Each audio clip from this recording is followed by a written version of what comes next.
안녕하세요. 배신의 장미입니다. 오늘의 사연 시작하겠습니다. 올해 나이 38살인 홍기 꽉 찬 여자입니다. 아닌가? 요즘엔 홍기라는 것이 없어진 걸까요?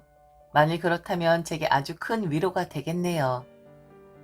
37살이 넘기 전에 결혼을 하고 싶었던 저였었는데 제 인생의 버킷리스트 중 하나였었는데 완전 날새 버렸거든요. 제가 37살이 넘기 전에 결혼하고 싶었던 이유는 어렸을 때부터였습니다. 아무 생각 없이 아버지가 우리 딸은 언제 결혼할 거야? 일찍 할 거야? 늦게 할 거야? 라는 말을 할 때마다 저는 이렇게 대답을 했었거든요. 제 생일이 3월 7일이니까 37살이라고요. 참 단순한 생각이었지만 언젠가부터 37살이 넘기 전에 결혼을 해야지 하고 막연하게 다짐을 했었던 것 같습니다. 그리고 그리 될 줄 알았었고요. 왜냐면 제게는 결혼을 전제로 만나는 근사한 남자친구가 있었거든요. 원래는 34살에 결혼할 뻔하긴 했었습니다. 그런데 남자친구가 갑자기 해외 파견이 되는 바람에 그 시기를 놓쳐버렸고 2년이 지난 뒤 다시 한국으로 복귀를 했고 그리고 데드라인은 37살이 되기 전에 결혼을 하자고 제가 재촉을 했었고요. 딱히 누가 강요를 하고 그때 아니면 안 돼라는 것은 없었지만 그런 불안감 아시나요? 왠지 모르게 37살 지나면 결혼을 못할 것 같은 그런 강박 같은 것이 있었던 것 같습니다.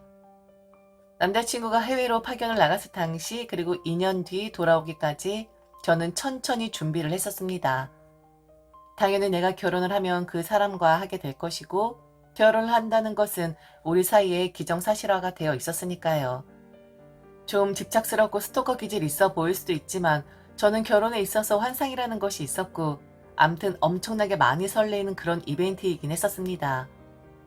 그래서 저 혼자 차근차근 하나하나 세심하게 궁리를 했고 준비를 했고 꾸미기도 했습니다. 우선 가장 중요한 집 문제 같은 경우엔 저는 일찌감치 능력 좋은 부모님을 만나서 집 한 채를 소유할 수 있었던 행운이 있는 사람이었습니다. 제 능력으로는 절대로 가질 수 없는 나의 집, 저희 부모님에게 매우 감사하게 생각했었고 그런데 그땐 그렇게까지 좋은 일인가 생각을 했었는데 나이를 먹으면 먹을수록 그리고 결혼을 생각하면 할수록 자가가 있다는 것이 얼마나 든든한 것인지를 결혼을 앞두고서야 알겠더라고요. 두고두고 부모님께 효도해야지 생각했었습니다.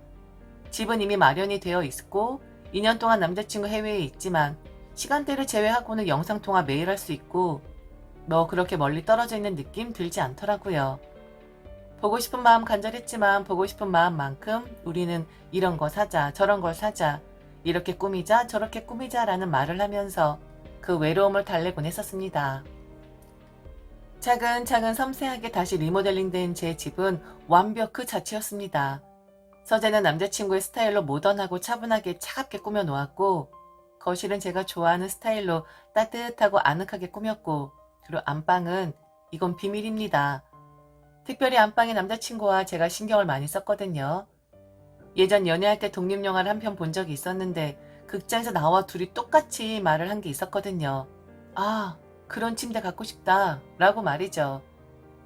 그 영화에서 나오는 침실의 분위기며 침대며 가구며 엄청 독특했었는데 저와 남자친구 뇌리에 확실하게 각인이 되었었던 것 같습니다.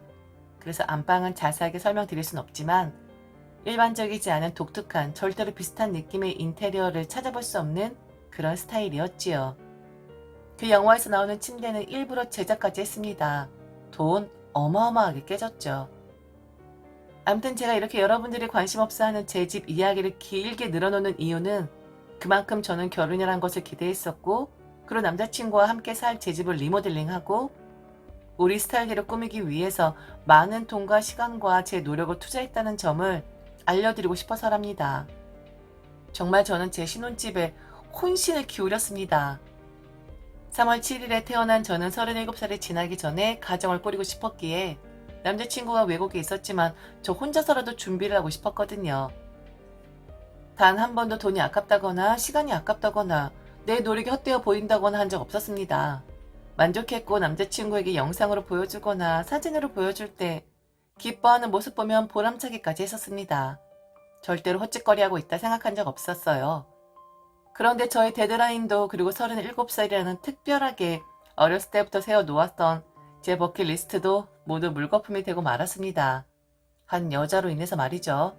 이를 갈고 싶습니다. 그리고 절대로 용서하지 않을 거예요. 머리채 몽땅 다 뽑아버렸지만 우연이라도 만나게 된다면 그 뽑힌 곳에서 나오는 머리채 다시 몽땅 다 뽑아버릴 겁니다. 2년 뒤 남자친구 들어오고 1년 동안 우리는 본격적으로 결혼을 준비하기 시작했습니다. 이미 신혼집에 많은 돈을 들였기에 식은 좀 간단하게 치를 예정이었고, 그리고 당신은 그럴 수밖에 없는 사정이기도 했었고요. 얼른 거추장스러운 결혼식 빨리 해버리고 잘 꾸며놓은 우리 집에 남자친구가 아닌 남편이 되어서 들어와 살고 싶었습니다. 그리고 남들에게 자랑하고 싶었어요. 이렇게 잘 꾸며놓았다고. 이게 우리의 신혼집이라고 말입니다. 자, 그럼 저의 버킷리스트가 무참히 깨져버린 이야기를 한번 풀어보도록 하겠습니다. 그 여자는 바로 남자친구의 여동생이었습니다. 여동생뿐만 아니라 그 여동생의 응석을 받아주느라 정신없었던 남자친구의 엄마라는 사람도 한몫했었고요. 이미 남자친구가 이야기를 해놓았었기에 그들도 알고 있었습니다. 신혼집이 다 마련되어 있다는 것을요. 자기는 몸만 들어가면 된다고. 해외에 있는 동안 여자친구가 다 준비를 해놓았기 때문에 여자친구가 집에 비용을 많이 썼다. 그러니 작게 치르는 결혼식이지만 그 비용은 본인이 다 지불해야 한다고 그렇게 이야기를 해놓은 상태였습니다. 저 돈 정말 많이 썼습니다. 그 돈 한번 계산해 보면 아마 2번 결혼식 치를 만한 그 정도의 비용 될 겁니다. 엄살이 아니라 정말 그랬어요. 남자친구가 하도 자랑을 해서 그날은 남자친구의 엄마와 그의 여동생이 저희 신혼집을 구경하러 온 날이었습니다. 이리저리 둘러보고 신기한 물건들도 많고 한국에서 흔히 볼 수 없는 제품들 많으니 다들 눈이 휘둥그레졌지요. 그리고 특히나 저희 안방의 분위기와 침대에 남자친구 여동생 침 질질 흘리는 것 눈에 딱 보였습니다. 뿌듯하더라고요. 나와 남자친구만의 스타일이 아니라 연세 드신 남자친구의 어머니도 그리고 젊은 감각의 여동생도 마음에 들어하는 거 보니 투자할 만했다 생각했고 어깨가 다 으쓱했습니다. 그리고 결혼식을 치르진 않았지만 그 3명이 들어와서 남자친구가 이게 우리 신혼집이야 라고 말을 하니 이미 결혼한 것 같은 착각까지 불러일으키더라고요. 행복했습니다. 너무 좋았습니다. 그런데 갑자기 남자친구의 여동생이 밖으로 나가는 겁니다. 남자친구의 엄마와 여동생 둘은 서재방을 구경하고 있었는데 뛰쳐나가는 느낌이었어요. 곧이어 남자친구의 엄마라는 사람도 따라 나갔고요. 남자친구도 저도 둘 다 눈이 동그래져서는 이게 무슨 일인가 싶었습니다. 간단하게 다과상을 차리고 있었는데 1시간이 지나도 그들이 들어올 기미가 보이질 않는 거예요. 결국 남자친구가 엄마에게 전화를 했는데 처음엔 받지 않았습니다. 한 3번 정도 했을 때 남자친구의 엄마가 전화를 받았는데 통화하고 있는 남자친구의 얼굴이 점점 회색으로 변하는 겁니다. 남의 신혼집 구경 와서 뛰쳐나가는 거며 그리고 아무 말 없이 들어오지 않는 거며 좀 예의가 없다라는 생각을 했습니다. 그래도 뭐 사정이 있겠거니 했는데 통화를 끝낸 남자친구가 한숨을 쉬면서 제게 그러더군요. 동생이 울어서 집에 가겠다 해서 자기 엄마도 집으로 갔다고요. 엥? 왜 울지? 남의 집 잘 구경했으면서 왜 울고 자빠져 있는 거지? 의아해하고 있는데 남자친구가 해준 이야기는 기가 막혔습니다. 우선 자기도 집에 가서 자세히 들어봐야겠지만 여동생이 서럽다고 했대요. 어떤 딸은 부모 잘 만나서 저런 집도 봤는데 자기는 그런 게 전혀 없다고. 불행한 딸이라고 남자친구의 엄마에게 때렸었다고 합니다. 아, 완전 도른 거 아닌가요?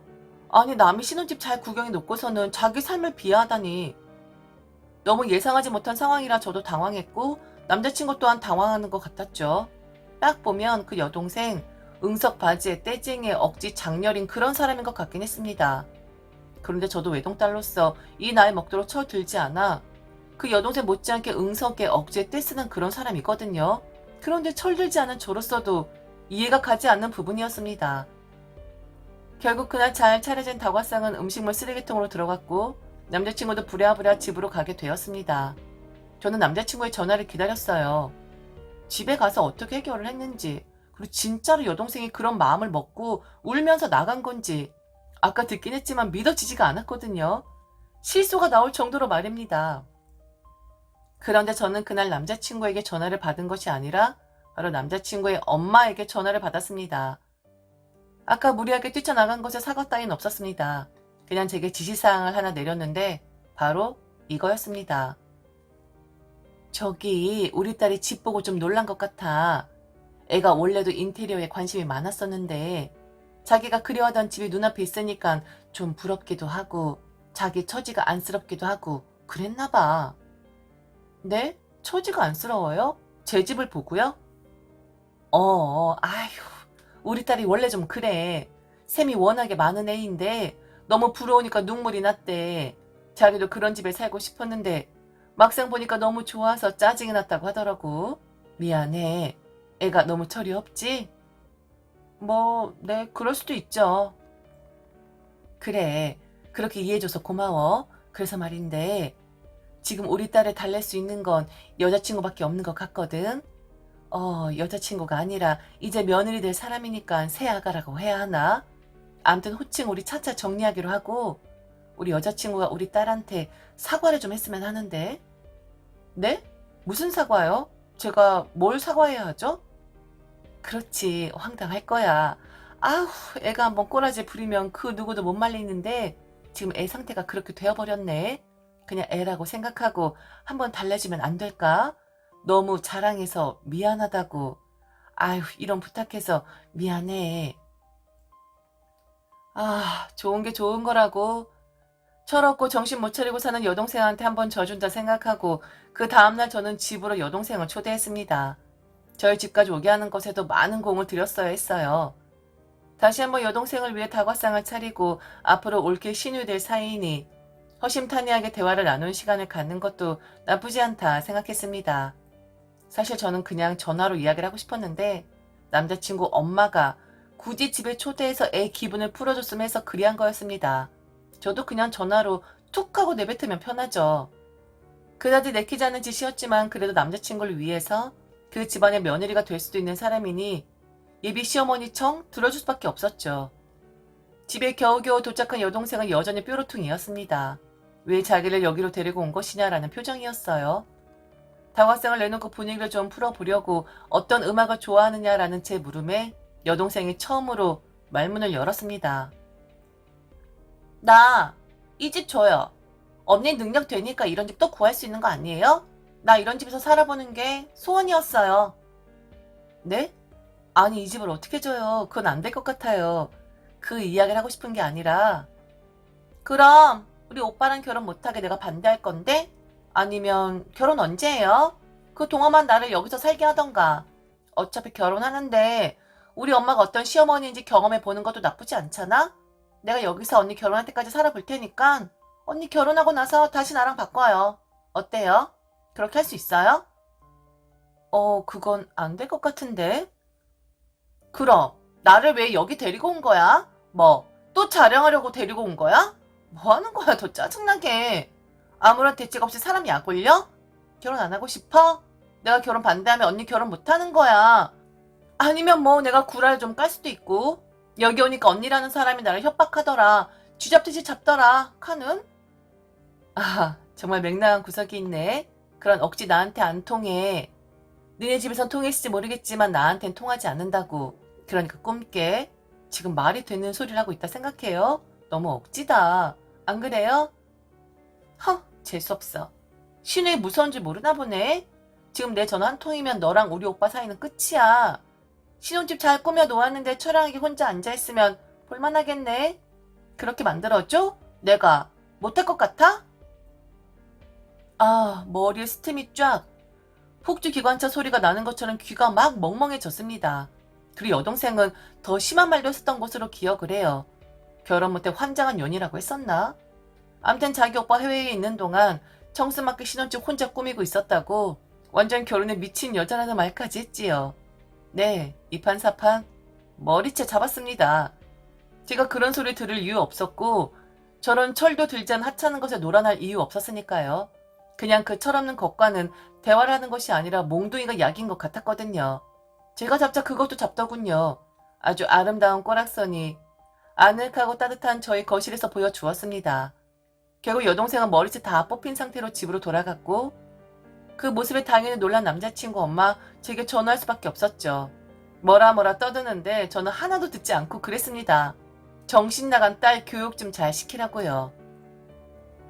그랬더니 결혼은 없던 걸로 하자 하더군요. 그 딸이나 그 애미나. 사실이지만 저를 정말 결혼 못해 환장한 여자 취급을 하는데 저도 그랬습니다. 네 딸년 머리채 잡았을 때 이미 결혼은 달아난 거였다고. 내 집을 가지고 장난질하고 싶어하는 딸 홍군형 못 낼 망정 지금 나를 협박하고 있는 거냐고. 어떤 집구석인지 안 봐도 훤하다며 결혼 없던 걸로 하자 했습니다. 남자친구? 모르겠습니다. 와서 사정하고 제 편 대어주려 노력을 하는 것 같긴 한데 마음이 동하질 않더라고요. 그리고 문득 그런 생각이 들었습니다. 나는 결혼을 하고 싶었던 거였지 37살이라는 데드라인을 맞추고 싶었을 뿐 꼭 이 남자야 할 필요는 없었구나라는 것을요. 그래서 감흥이 없는 것 같다. 우리가 파혼을 했는데 나는 아무렇지도 않은 것 같다라면서 이별을 통보했습니다. 전혀 슬프지도 않았고 전혀 데미지 없었습니다. 그런데 그 여동생 생각만 하면 화가 치미는 겁니다. 너무 화가 나는 겁니다. 그때 우리 거실에서 싸가지 없게 말한 그 어투며 그 표정이며 지금도 생각하면 분통이 터지네요. 만약 다시 한번 눈에 띄면 저는 다시 한번 머리채를 잡을 생각입니다. 그때 좀 제대로 못한 것 같아 후회가 되거든요. 이렇게 저는 파혼을 했고 그 신혼집에서 지금 저는 이런 글을 쓰고 있습니다. 참 다이나믹하죠? 우습기도 하고요. 잘 헤어진 것 같긴 한데 결혼을 다시 할 수 있을지는 미지수입니다. 그리고 만약 새로운 사람을 만나게 된다면 여동생이나 누나가 있는 사람은 좀 피하려고요. 왜냐면 제가 전 남자친구의 여동생에게 심하게 되었으니까요. 지금까지 들어주셔서 진심으로 감사합니다. 이상 배신의 장미였습니다.